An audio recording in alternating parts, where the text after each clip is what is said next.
Sejak kapan nama penulis dicantumkan di dalam Alkitab Perjanjian Baru? Sejak kapan nama penulis dicantumkan dalam Alkitab PB? Kenapa dicantumkan nama Matius, Markus, Lukas? Kan tidak ada. Inilah tulisan Matius, tertanda Matius. Itu kan kalau skripsi gitu. Kalau skripsi di bawah di bawah tulisan itu ada tanda tangannya Matius. Itu kalau skripsi, karya sastra, tesis, ya.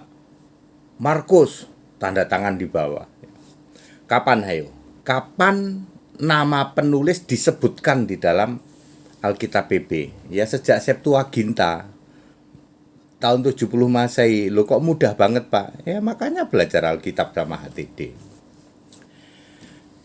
Belajar Alkitab di tempat kami gratis ya, supaya Anda bisa paham di atas rata-rata, nggak kaleng-kaleng ya Pak. Ya, Bapak Ibu Saudara, kisah 9 ayat 15, Yesus berkata begini, Paulus ini alat pilihan bagiku.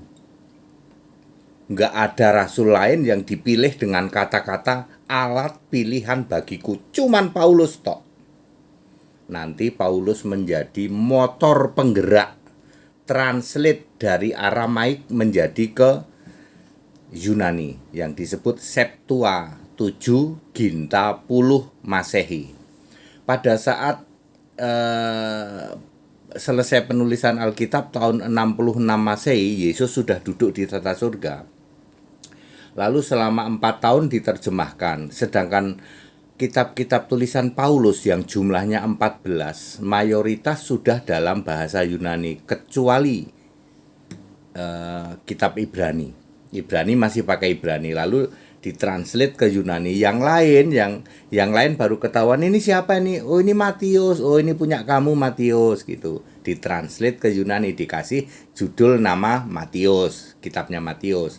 Ini kitabnya Markus. Markus cuma setor satu kitab. Nggak salah Pak, nggak akan salah. Para rasul waktu itu mentranslate dari Aramaik ke Septuaginta. Petrus setor 2, Yohanes setor 5 kitab ya, Lukas setor 2. Ya. Yang lain Yakobus, Yudas 1 ya, Paulus 14. Jadi jumlahnya 27. Dikasih nama sesuai namanya. Tapi kenapa Paulus kok enggak Pak? Kok Roma, 1 Korintus, ya di situ banyak diselipin dia, aku Paulus, banyak yang begitu ya. Ya itu menunjukkan bahwa Paulus itu motor penggeraknya. Ya, motor penggerak mentranslate itu ya. Lah kok Mukalab sering mengolok-olok Pak? Kitab Matius, Markus itu nggak jelas siapa penulisnya. Ya Mukalab sedang stres, dia kan bingung.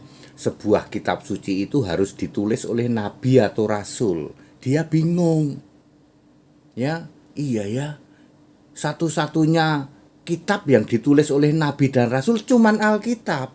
Makanya dia coba mengolok-olok. Ya, nggak jelas itu siapa yang nulis Matius, Markus, kok tiba-tiba dikasih nama Matius? Kan waktu itu ditranslate. Lalu Paulus sebagai motornya, ini siapa nih? Ini punya Matius ini, ya sudah dikasih nama Matius. Nggak akan salah ya, karena Yesus memilih Paulus sebagai alat pilihan bagiku, sebagai satu-satunya rasul ya, rasul dan nabi yang dipilih dengan kata-kata alat pilihan cuman Paulus. Kisah 9 ayat 15. Very simple ya. Very simple ya. Alkitab, kitab suci kok dilawan. Nah, Mukalab itu berusaha mengobok-obok ya. Stres dia. Ya, iya ya.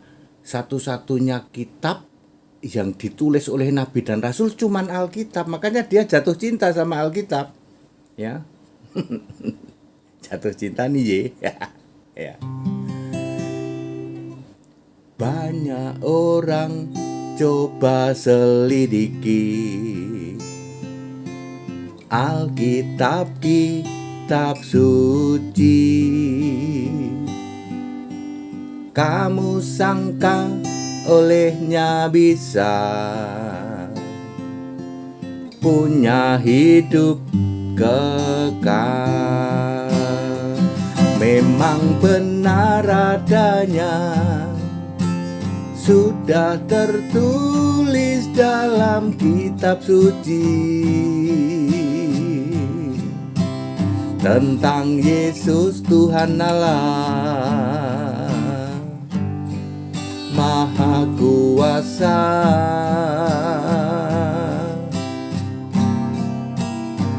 Namun engkau tak mau datang padanya untuk memperolehnya.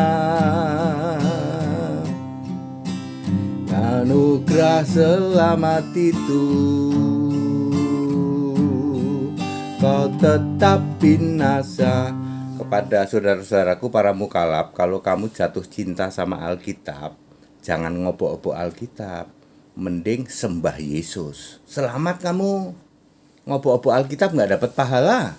Bohong kalau kamu dapat pahala. Dosa mah iya. Kalau kamu jatuh cinta sama Alkitab, karena Alkitab satu-satunya kitab suci di jagat raya ini, mending kamu terima Yesus, tak baptis, ya. Ya begitulah ya. Kalau sama hati ini sudah klepek-klepek kamu. Kita Indonesia, kita Pancasila. Jadi very clear ya, sejak kapan nama penulis Alkitab dicantumkan di dalam Perjanjian Baru? Sejak Septuaginta. That's it.